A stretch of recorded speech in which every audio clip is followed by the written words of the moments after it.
সত্য দশিন্দ্র দেবতাকে নবমিত ভক্তি শ্রী গুরু চরণের নম্বর পঞ্চতত্ত্ব সদর নম্বর কার্যকারী লাখ নম্বর মন সরুণে বৈষ্ণবতায় গুরু হরি বল। তাই আমরা বৈষ্ণব বন্ধনা করব। বৈষ্ণবকে কিভাবে আহ্বান করব? যে পঞ্চজন পাঁচজন যারা আছেন, ভজ শ্রীকৃষ্ণ চৈতন্য প্রভু নিত্যানন্দ শ্রী অদ্বৈত গদাধর শিবাসাদি জয় জয় গৌর ভক্তবৃন্দ। ও গাথো গাথো গাথো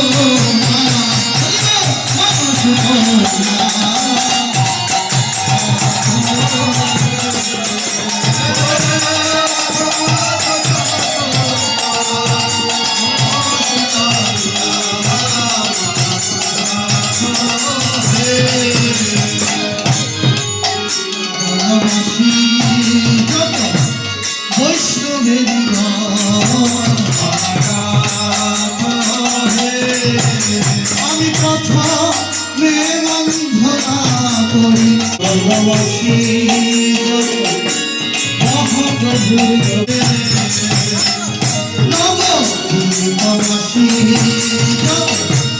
মহাপ্রভু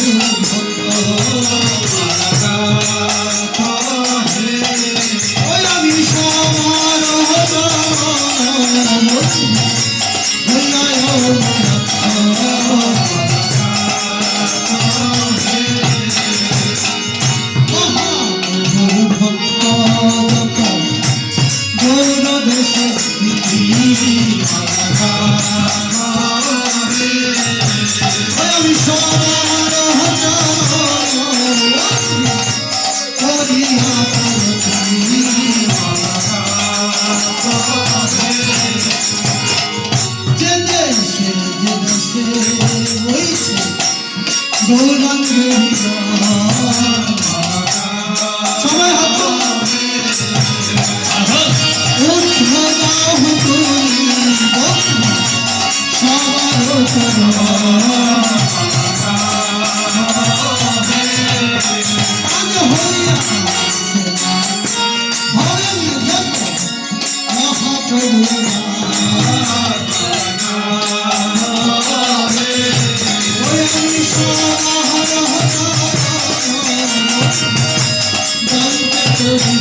আমি বৃক্ষে তো অনেক ফুল ফুটে, এক ফুলে কি গোবিন্দের সেই একটা ফুলই কি গোবিন্দের গলায় যেতে চায়, নাকি সব পুষ্পেরই কামনা করে যে আমরা সবাই যেন আমার প্রভুর গলায়? যদি এইভাবে তুমি ওই মনসতায় তোমার ওই পুষ্পগুলোকে তুমি গোবিন্দের সেবায় লাগাতে পারো, তাহলে তোমার মন স্থির হবে। মন স্থির হলে তোমার জ্ঞানের উদয় হবে। জ্ঞান যদি তোমার উদয় হয়, বিবেক জাগ্রত হবে। আমি কে? আমি কোথা থেকে আসলাম, কেন আসলাম? 2 দিন পরে চলে যায়। আমার দাদু চলে গেছে, ঠাকুমা চলে গেছে, আমাকে একদিন যেতে হবে। আমি কোথায় যাব, কি নিয়ে যাব? যে কেন আমার তো পূবালী ব্যাংক, সোনালী ব্যাংক, অগ্রণী ব্যাংক, সব ব্যাংকে টাকা ভরা আছে। আছে না মা? আপনার আছে না? সবাই তো আমরা সঞ্চয় করি না? কিন্তু আপনার দেহ ব্যাংকেও তো সঞ্চয় করার কথা। এই ব্যাংকটা যদি খালি থাকে, এত ব্যাংক ভরলাম, সারা জীবন গাধার মতো পরিশ্রম করে দিনে রাত্রে সুখে থাকবো বলে, কিন্তু এমন। তাই আমার প্রাণ গোবিন্দ বললেন যে তুমি যাবে, সবাইকে তো মনোবাঞ্ছা তুমি পূর্ণ করেছো, সারাটা জীবন পরিশ্রম করে সবার কথা রেখেছো, বেশ ভালো সংসার ধর্ম বড় করে, আমি যে তোমায় পাঠালাম, ও ভক্ত, আমি কত কষ্ট করেছি তোমার জন্য, জানো? যে কি কষ্ট করেছো প্রভু তুমি আমার জন্য, যে তুমি যখন বৃক্ষ বলেছিলে আমি তোমাকে আড়াল থেকে কৃপা করেছি। এমন একটা কুলে তুমি যাও, যে কুলে গেলে যাও কৃপা করেছি তোমার। তুমি পশু কুলে গিয়েছো, তুমি পশু হয়েছ, জানো? ওই পশু কুলে শেষ জন্ম হচ্ছে গাভী জন্ম। ওই গাভীর যখন দুগ্ধ আমার সেবায় লাগলো, আমি এমন তৃপ্তি পেলাম যে আমি তোমাকে কৃপা করে মানব জন্ম দিয়ে দিলাম। 4 লক্ষ মানব। জানো ভক্ত, তুমি যখন 7 মাসের সময় ছিল মায়ের গর্ভে, মা যখন তোমাকে গর্ভে নিয়েছে, মা কতই না কষ্ট ভোগ করেছে জানো? মা বাবার ঋণ কিন্তু কোনো শোধ করা যায় না।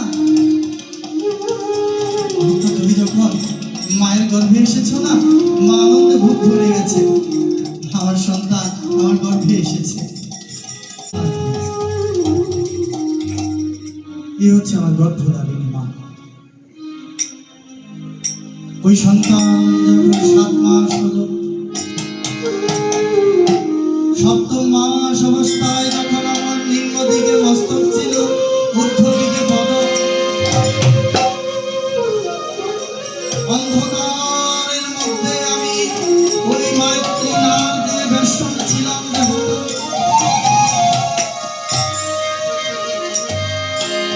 তিনি আমাকে কামড় দেয়, আমি নাড়াচাড়া করি, মায়ের পেটে গর্ভে লাথি মারি, মায়ের আনন্দে বুক ভরে যায়।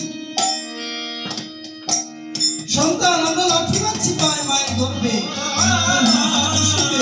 মন ভরে যায়, সন্তান অসুস্থ হচ্ছে।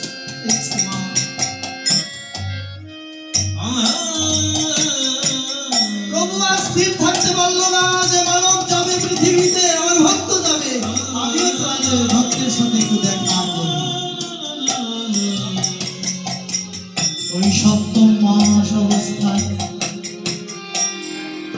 শঙ্খ চক্র গদা পদ্ম নারায়ণ আমার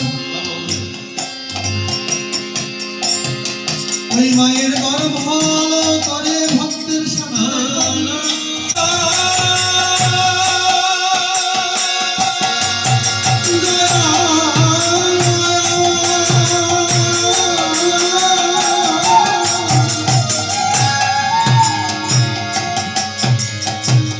দয়ার সাগর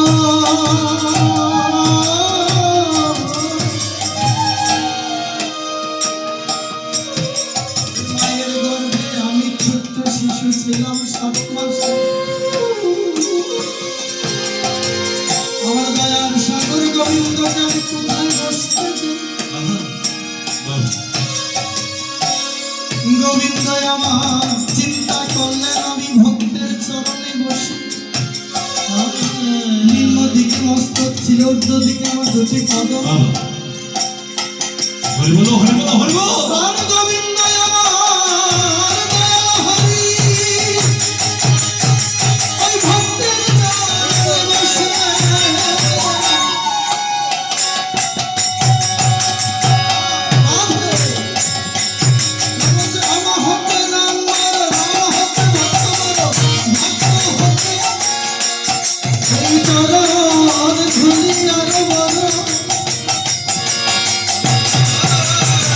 রাধে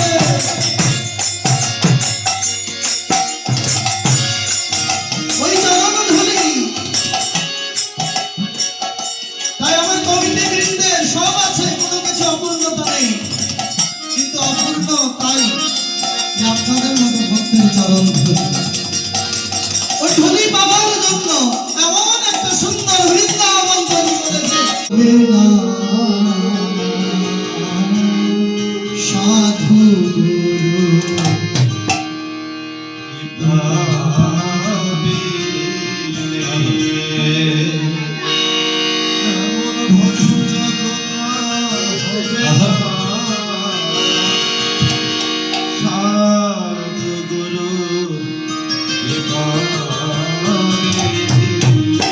এই বৈষ্ণবেরা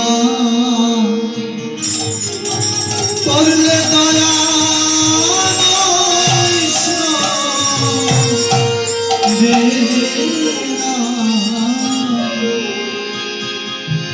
করলে দয়া আমার এই গোবিন্দ গ্রহণ করবে না।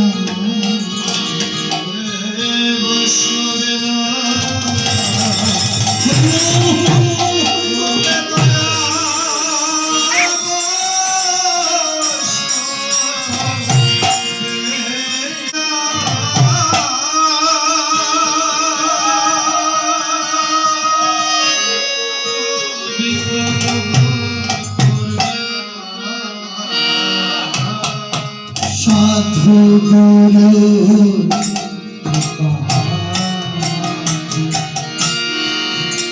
এই ভজন যোগ্য হবে না। সাধু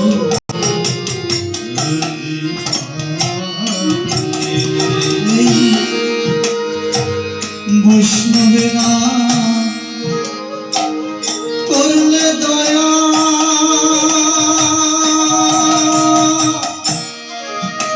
বৈষ্ণবেরা করলে দয়া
সঙ্গ করো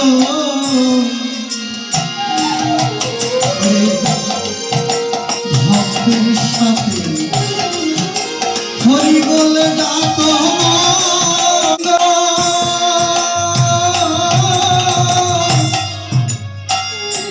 জলে ভাসে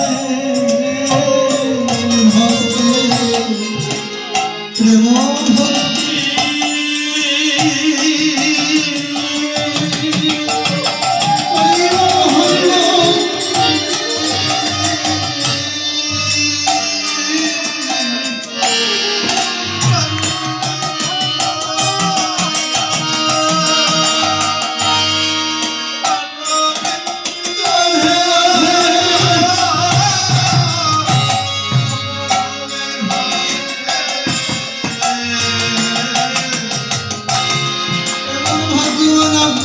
গোবিন্দের জন্য এই সম্পদ দান করেছেন।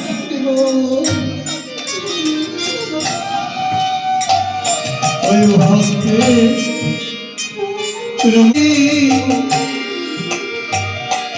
ভক্তি রসে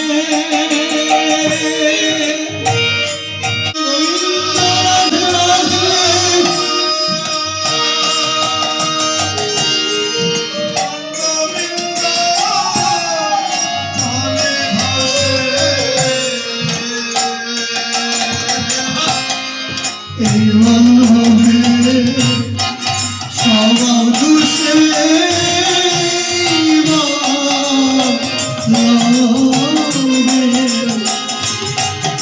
সবার দোষে আমার ভক্ত সঙ্গ হলো না এই বন্ধবে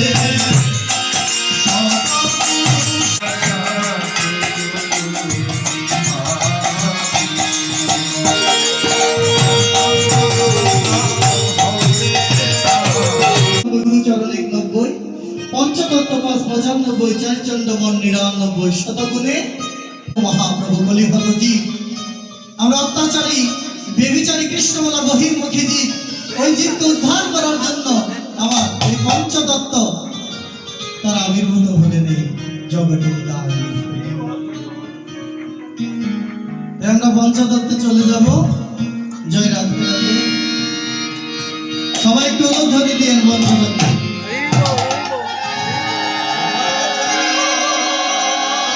জয় জয়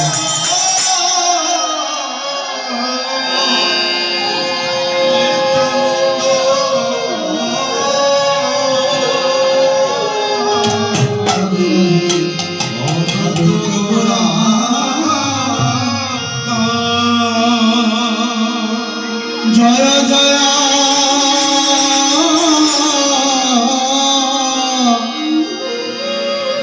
নিত্যানন্দ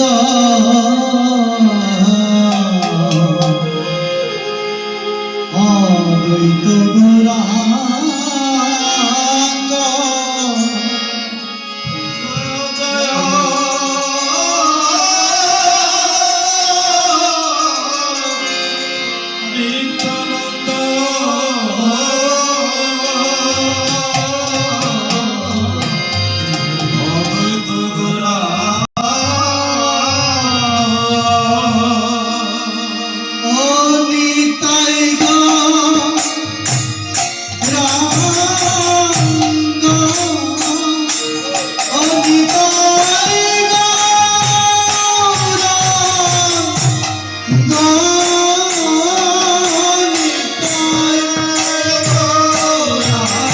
একবার ভাবতে পারেন যে গৌরাঙ্গ মহাপ্রভু যে সচিমাতা ফুলের মালা অগ্র চন্দন কর্পূর সবকিছু সাজিয়ে নবদম্পতি প্রভুকে অঙ্গরাগে সাজাবেন, কিন্তু সেদিন ওই বিষ্ণুপ্রিয়া প্রভুকে এমন ভাবে সাজাবেন, সবকিছু তৈরি করলেন, কিন্তু সকালে যখন তিনি গঙ্গায় স্নান করতে গেলেন প্রথমে একটি হুচুটকে তার চরণ থেকে অনেকগুলো রক্ত বের হল। সচিব বিষ্ণুপ্রিয়া বলল কি একটা অমঙ্গলের চিহ্ন দেখা গেল। সেই দুপুর বেলায় এক তার কাক এসে উঠানের মধ্যে এক শুকনা ডালে কা কা করে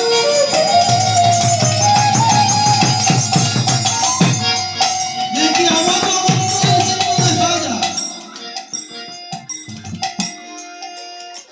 গঙ্গায় যখন স্নান করতে নামলেন, গঙ্গা স্রোতবাহী গঙ্গা এই জলের ধারায় বিষ্ণুপ্রিয়ার কানের একটি দুল, নাকের ফুল জল অমঙ্গলের চিহ্ন দেখা যায়। আমরা নাকের ফুল জলে ভেসে গেল গঙ্গায়, কানের ফুল ভেসে গেল।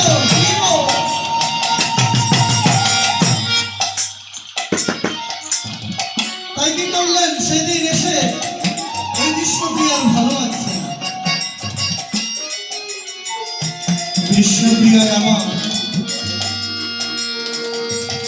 এত কষ্ট করার পরেও মনে এত দুঃখ, এত কিছু নিয়ে প্রভুর জন্য মারা যাচ্ছে।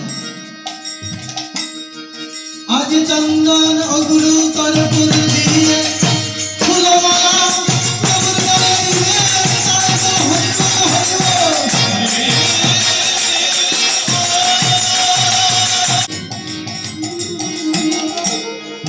শাস্ত্র বললেন, মহাজন বললেন প্রিয়া কিছুদিন আগে বিয়ে করেছে। পুষ মাসের সংক্রান্তি, প্রচুর শীত।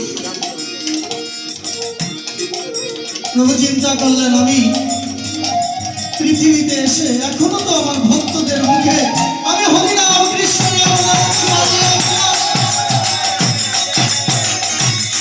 ভক্তরা যে আমার ভুলে যায়, তাই মজা মজা সংকল্প করলে আমি সন্ন্যাস গ্রহণ করব।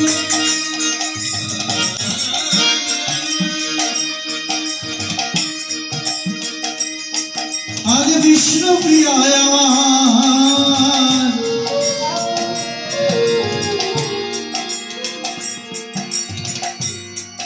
বারবার প্রশ্ন করছে, আমি যেন তোমার ওই যুগল চরণ সেবা করতে পারি, আমি যেন তোমার চরণে ব্রতী হতে পারি। হে স্বামী, মা তুমি তো আমার গর্ভধারিণী মা, আমি কত কৃপাময়। হ্যাঁ, তোমার আশীর্বাদে তোমার গর্ভে আমাকে ধারণ করেছে তুমি, আমার মা। মায়ের ঋণ কোনদিন ও এটা বাসি। হ্যাঁ, বলবে সিনেমা বাসি, বলবে সিনেমা বাসি। ও মা, আমি যেমন তোমার সন্তানের মঙ্গলের জন্য আমার মহাপ্রভুকে ডেকে আলকোহল পৃথিবীতে প্রবর্তন করতে লাগলেন। ও মা, জগতের কল্যাণের জন্য আমাকে সে অদ্বৈত মহাপ্রভু পঞ্চতত্ত্বের সাথে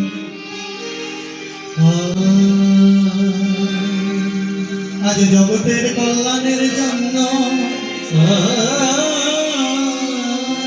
মায়ের ভালোবাসা, মায়ের প্রেম থেকে বঞ্চিত হয়ে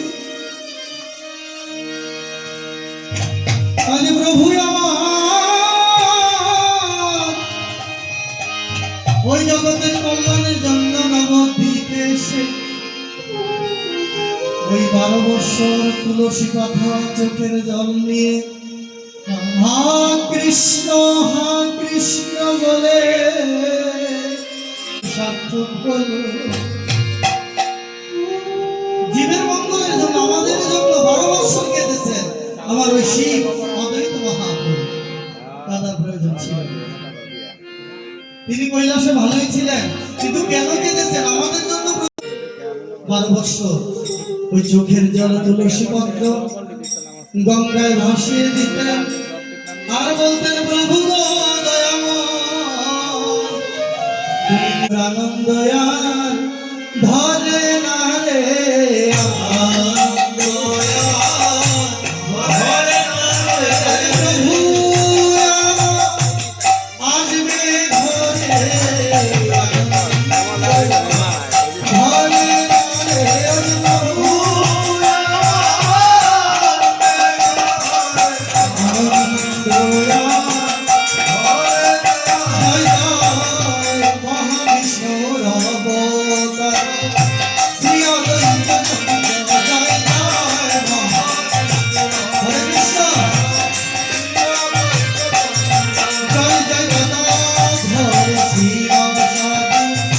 গৌর ভক্ত